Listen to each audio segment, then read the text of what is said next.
Welcome back to This is Jax. Today's guest is Summer Vyne, and she owns a company called AnuVision.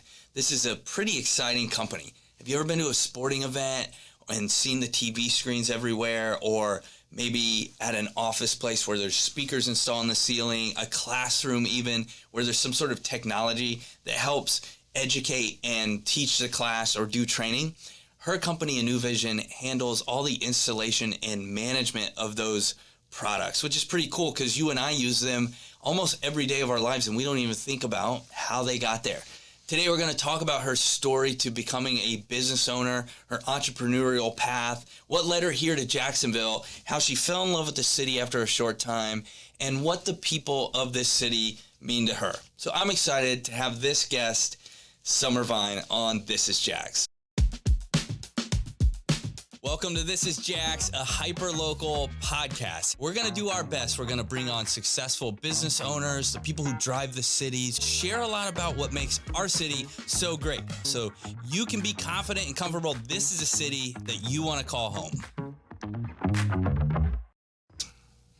All right, cool. Summer, thanks so much for coming on. Yeah, no problem. I'm kind of excited. Never done a podcast, so I'm excited to see where this takes us today. Yeah, just dive right in. I'm excited, too, to tell you the truth. So, obviously, we're here talking about Jacksonville, and you've been in Jacksonville for about 10 years, right? Since 2010. Since 2010. So 14 years. Okay, yeah. Wow. Okay, yeah. So yeah, it feels like it's been a much shorter time, honestly, because it feels like it's flown by.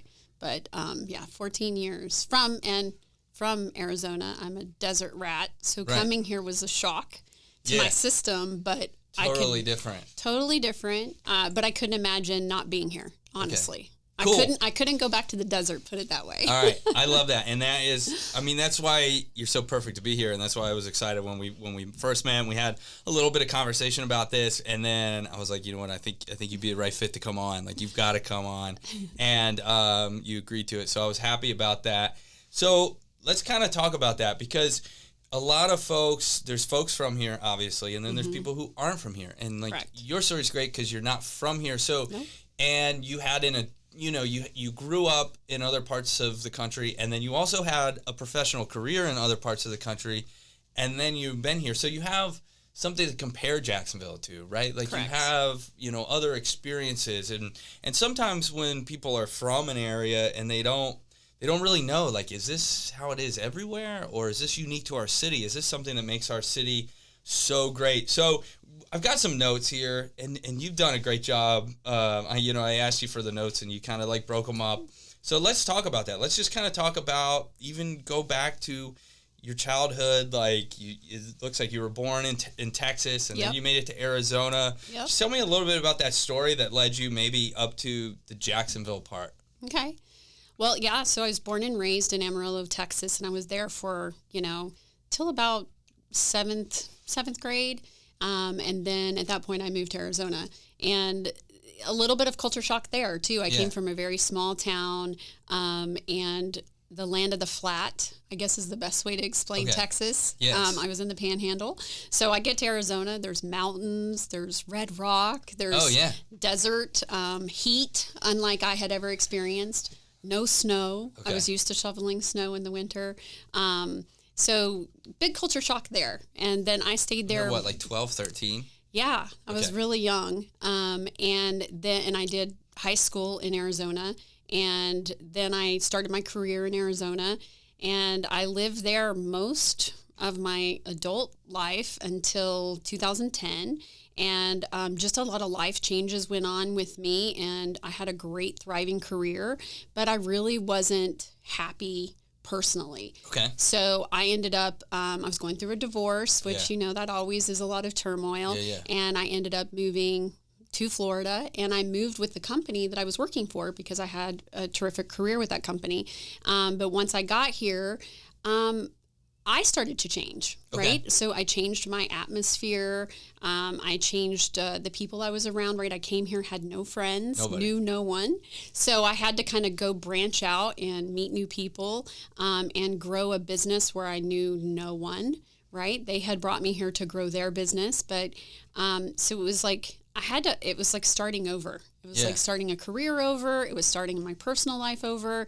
But I think it ignited something in me that caused me to go down the road I'm down today, which is being an entrepreneur and owning my own businesses. Yeah. But it was like my baby steps to getting there, right? A lot of learning, a lot of kind of putting myself out there again, which I hadn't had to really do in a long time. And I had never really done both of those things at once. You know, when you move as a kid, you kind of get thrown into a school and you get your new friends and you have a lot more stability when that happens. But when you're an adult, like, where do you go to meet people? You just have to live life and hope you have great neighbors, and you start meeting people and they introduce you to people. So it was definitely out of my comfort zone. But I think that pushed me to being a very different person today than I was back then. Okay. So now today you own your own business. Yeah, right? I own two businesses here in Jacksonville. Two businesses, right? Yeah. And so AV Technology, right? Yes. And the name of that business is AnuVision Technologies. Okay. And the name is kind of around that whole a new vision, right? Because I had to see a new vision in myself and my career, and so I kind of put that into it's like one the business word, name. ANU. Vision. And I didn't spell it with an E, just to be different, right? Yeah. So everyone's like, well, why did you pick that way? Yeah. I don't know, but like no one can pronounce it. That's right. Yeah. Yeah. No. But it's unique and it's great. And so what I want to know and what I'm kind of hearing was maybe like part of the move was also what sparked like that entrepreneurial side of you. Do you think that okay, well, I guess let me back it up. Here's the question. So when you moved to Florida, was it like your company was just like, get in the car, you're going? Or were you like reaching a point with that company where you were like, hey, I'm looking for something different, or send me anywhere? Or were you specifically asking to come to Florida? Like, how did it come to be that you went from... I chose Jacksonville. Okay, yes. Yeah. Yeah. So I did choose Jacksonville. I had decided to leave the company that I was at, and that company has a bunch of partners that own it. It's kind of like a franchise, AV business. And I had talked to quite a few partners that were in different locations across the U.S. And, you know, some of them were very similar to where I was, you know, and some of them were, you know, in the very cold areas of the country where I'm a desert rat. Like, thinking about moving to where it snows half the year was not in my arsenal. So I was like, oh, I don't want to go there. But I did like what Jacksonville had to offer. I visited here. I came here for a conference. And during that conference, you know, met with a company because it would be the same company, but new ownership and new people, right? So I came here and I just loved the city. I loved that, oh my gosh, I could live near the ocean. I've been in the middle of the desert most of my life. So the beach was a big, you know, I think incentive for me. And the weather. I didn't necessarily love the humidity, but everyone said I would adapt. Yeah. And I did love the way my skin felt compared to the desert. But it was just overall, the people here were friendly. Like, in Arizona, I don't even think I had met some of my neighbors that lived next door to me. Okay.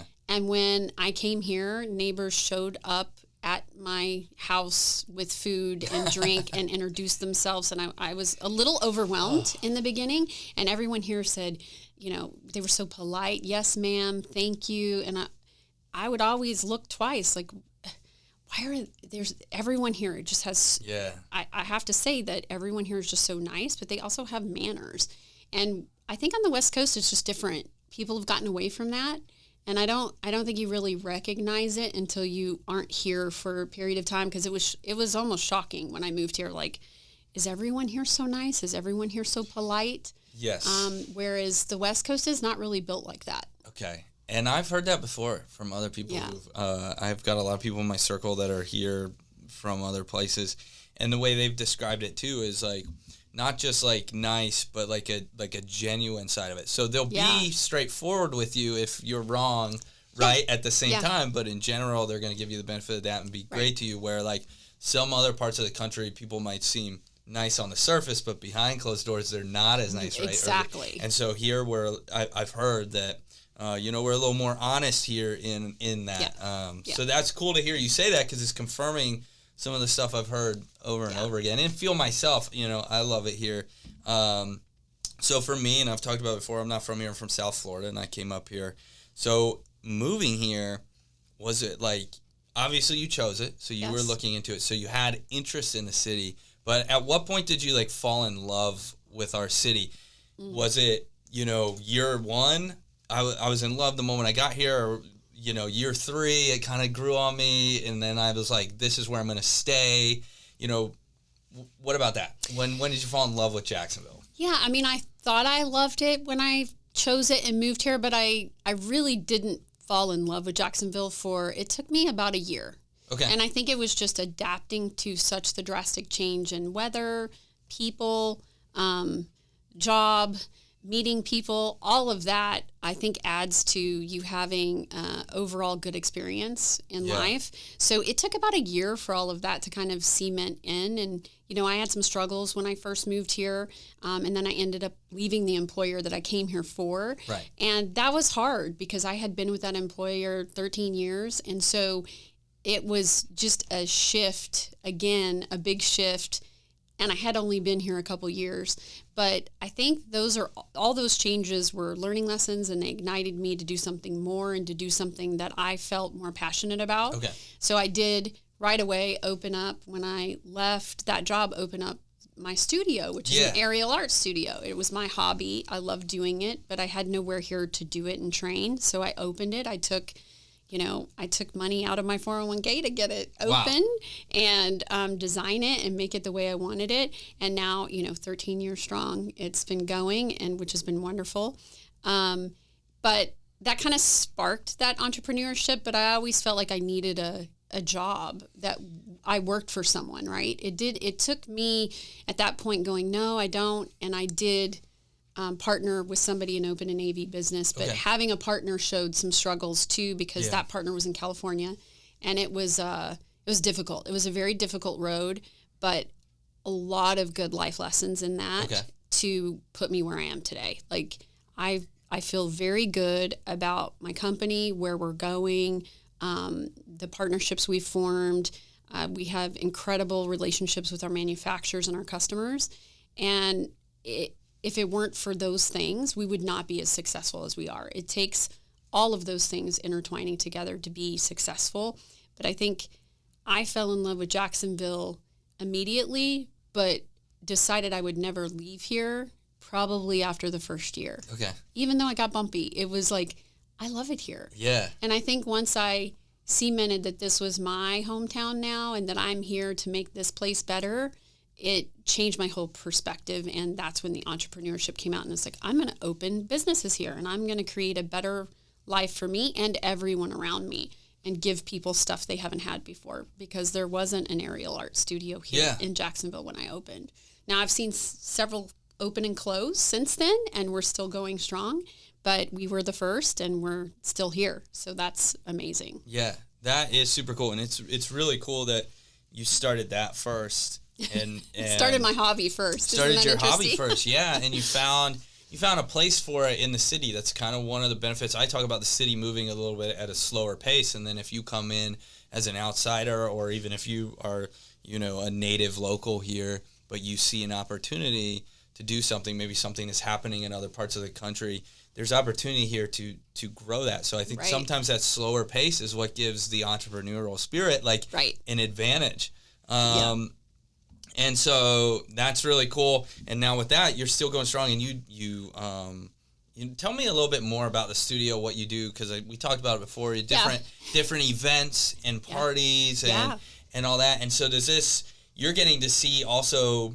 It's almost like if someone just has a 9-to-5 and they go about their job, they kind of go there and they go home and they see their neighbors and stuff. But you're at different networks, different parts, different.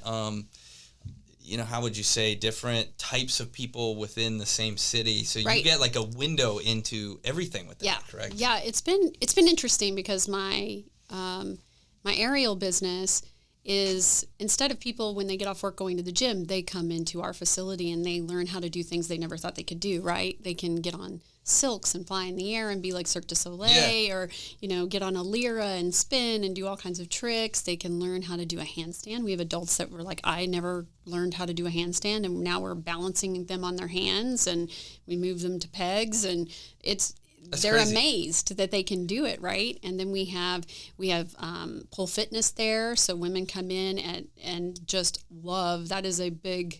It's a big thing in our place, and we do bachelorette parties. We do date nights. We have really fun date nights for couples to come in on a Friday or Saturday and do the aerials together. And I find that when we do that, the men have such a good time, and they're always like, we need to come back and do this again. And the women or the person that comes with them is like, I never thought. I was like pulling him here. I was dragging him here. And now look at him. He won't get off the apparatus. Gosh. So there's some fun stuff that we do. And we have a lot of kids that come in. We're doing summer camps this summer. So and then we have a whole entertainment side. So all of my instructors and people that have gotten really good over the last 13 years. And then we have some performers from other areas of the country. We do entertainment for a lot of businesses within Jacksonville. So, we just did some entertainment for Brooks Rehab. They had a party at Deerwood Castle, and we came in and performed and did some of the entertainment. And we were dressed up like a snake and I think a parrot. And then we had 2 stilt walkers that were flowers. And so we kind of customize things for some of the production companies in town and help make events more special and different. So that's been fun. But yeah, that hobby, just so I would have a place to go and kind of release at night, has turned into this like little mini business. Why not? Why not do that? Turn your enjoyment into something that can also become a source of income and grow your life. Yeah. Right? I mean, it makes total sense. So let's fast forward because we're already into this, but you got so much to unpack I know, here. Sorry. So no, it's fine. So April 2020. Yes. The COVID. birth. Yeah. Yeah, we shut down completely. Yeah, and here, compared to the rest of the country, like it was over by June. But not really, we were not really shutting down like the country did. Right. We were definitely trying to make life better for people and still allow people to get outside, have some sun, exercise. Adds to the greatness of being here. Right? Yes. Okay. Yes. I know a lot of people don't agree with that, but I think we now all know that was the better route, which is great. But I'm thankful because as an entrepreneur, I have a lot of friends on the other side of the world and up north. They lost their livelihoods. They lost their businesses because nobody remembered those people when they were making decisions. And it's sad because a lot of people lost everything. And I was I basically started my business and then it happened. And I was like, oh, this is going to be a couple months. And it wasn't a couple months. And I spent all my time just building everything and the framework that I needed and the strategies that I was going to implement so that when COVID did let up and we actually opened up again fully, I was ready to go. Yeah. So it actually kind of was perfect timing. I would say now it was perfect timing. Then I wanted to cry. Yeah. I wanted to just give up. I wanted to just run and hide and say, okay, I'm going to work for someone forever. Yeah. But I just held strong to it because I was so passionate about if I could do this, I know I could do it the way I want to do it, and I could do it better than the way I've been doing it with an employer. So I'm glad I stuck with it, but it was there was days where I was like, I don't know if I can do it. Yeah. And that's an awesome story. And as an entrepreneur, as a true entrepreneur, I know any city that, you or I get plugged into, we're going to find a way to make the most of it. But would you say that there were, you just did kind of confirm it with something like COVID. But aside from the COVID side of things, for AnuVision to really take off and have this growth, I'm looking at your growth numbers, 20%, then another 27% year-over-year growth, right? And that's great. What did Jacksonville do to contribute to that type of growth? I have to really thank the Chamber and the people I've met through the Chamber. Okay. I was always dialed into the Chamber at my other businesses, but when I did it on my own, I really took a different look at it. Like, I was paying for it this time. It wasn't a company, and I didn't take it as lightly. I think we all miss a few lunches here and there at the networking events, or we don't have time to go. I really committed to that. And I'll tell you, the chamber was really good to me because I kept showing up for things. I kept being interested in what was happening. And the more I networked with people, the bigger my base was growing. And the opportunities were now coming to me, and people were remembering our conversations and recommending me. And so our company, I just got everybody involved, and it just flourished. So I have to really thank the chamber. Our chamber here is unlike any chamber I've ever seen before. I've belonged to the chamber in Phoenix, Arizona, and it is nothing. I mean, we should be very thankful that the chamber is the way it is. Now, everything can always be better. Yes, I hear a lot of people say, well, the chamber didn't work for me, but I think it's all in what you do with the resources given to you. They can be terrible resources, but if you push hard enough, they will turn out to flourish. And that's been really great for me. I have to say, you get what you put in almost, right? Yeah. You can't just expect all of those things to just flourishly give to you. You have to go seek them, and you have to work hard for them. And consistently. And be consistent. Yeah. So that's what I did. And that was a huge, I think, multiplier for me. But then also just the reputation that we were putting around the state, because we're not just big in Jacksonville, we're headquartered here, right? But we have a ton of business in Tampa and Orlando, and we're growing. We have an office now in Tampa.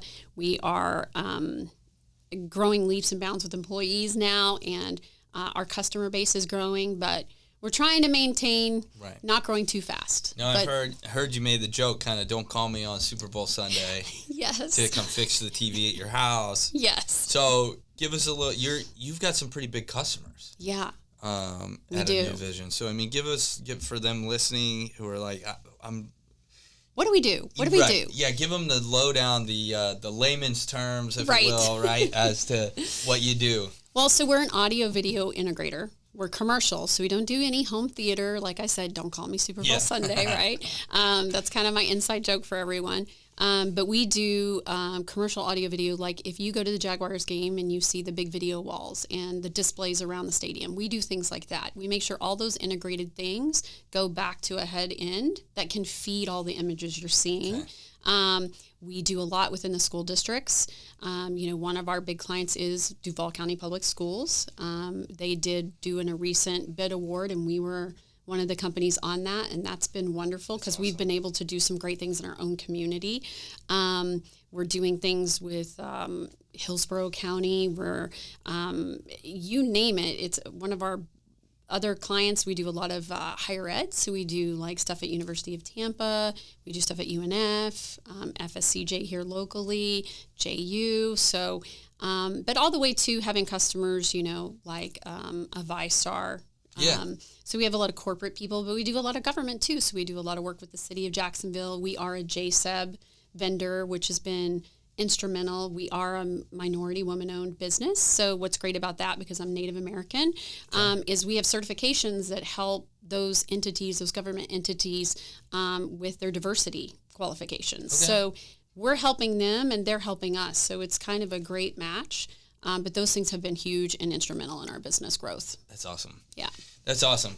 That's so much stuff, and just to grow kind of really from like humble beginnings to, moving around and experiencing corporate America, right? And just kind of what I hear is like, you're just like, I'm looking for more. I want more, whatever that is. I don't know what it is, but I want more of it. And then coming here, and then the doors open, and then you were able to jump out and start your own, and you've got a couple different businesses going. Do you think there's room for a third business down the pipeline? Anything else? What's in the future? Yes, actually, I'm in the midst of something right now that's going to be very different, and it is going to be a separate entity. And I've got some, I think, special people that I might be partnering with to do it, but kind of raising the bar of innovation in Jacksonville. Yeah. So hopefully I'll be able to tell you about that more soon, but looking for some more technology innovation and bringing some really cool stuff to Jacksonville. I think most people think, you got to go to Miami to see some of that cool stuff. I'm trying to bring it here. I would like us to be the leaders in that space. So I'm working on it. That's exciting. Yeah. I love hearing that. Okay, I got a couple questions here. Okay. This one right here. Can you share an only in Jacksonville moment or experience that really encapsulated the spirit of the city for you? Oh, I don't know if there's one incident. I just keep going back to the people of Jacksonville, and how many people have helped me without me asking. Yeah. And have helped me do things that I didn't even know I needed help with. Like, does that make sense? I just feel like people here don't have any expectations of something in return. And they do things to truly help other people. Yeah. And without asking, I still feel it's so odd because in Phoenix, that is not what I was used to. And just growing up, wasn't what I mean, Texas is very Southern, and maybe I was just really young, but living in Phoenix for most of my teenage and adult life, that sense of community was not there.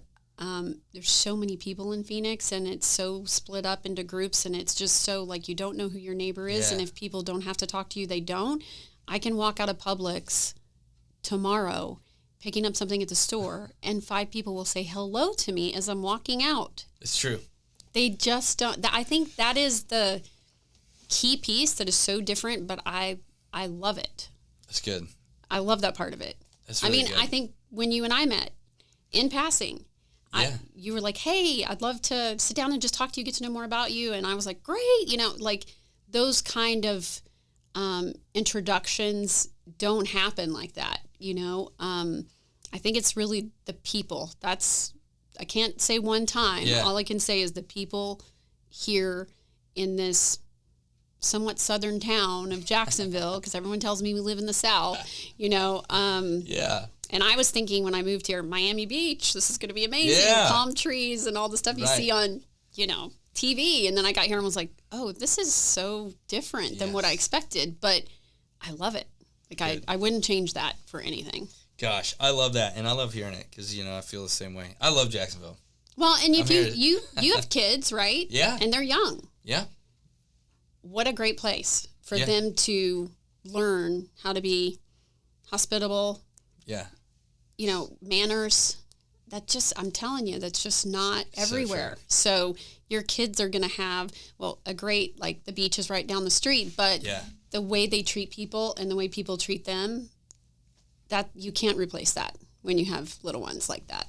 Gosh, that's so good. Yeah. I think that's where we need to leave off. Because, that's so good. Summer, it's been great having you on here. I am, thank you. Thank you for coming in today. Absolutely. Taking time out of your day. Thanks for inviting me. Yeah, I know you're busy. You were like, I'm leaving a meeting on my way here. Sorry. And obviously, so if someone, what's the best way if somebody was looking to get in touch with you for either a new vision or the studio or for whatever reason, what's your main, where do you send people when they want to get to know you? Website, email, what's the best form of contact?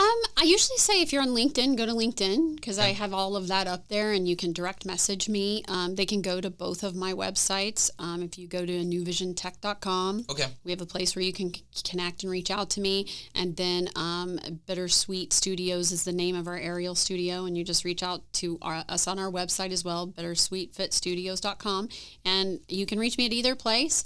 Now I have a manager that runs the studio because my time is pretty much saturated with the technology company, but always happy. I have a lot of friends that call me and like, I have an event. Can you so you can pretty much reach me on LinkedIn for anything. Okay. Awesome. Yeah. All right. Well, thank you again. Yeah, thank you.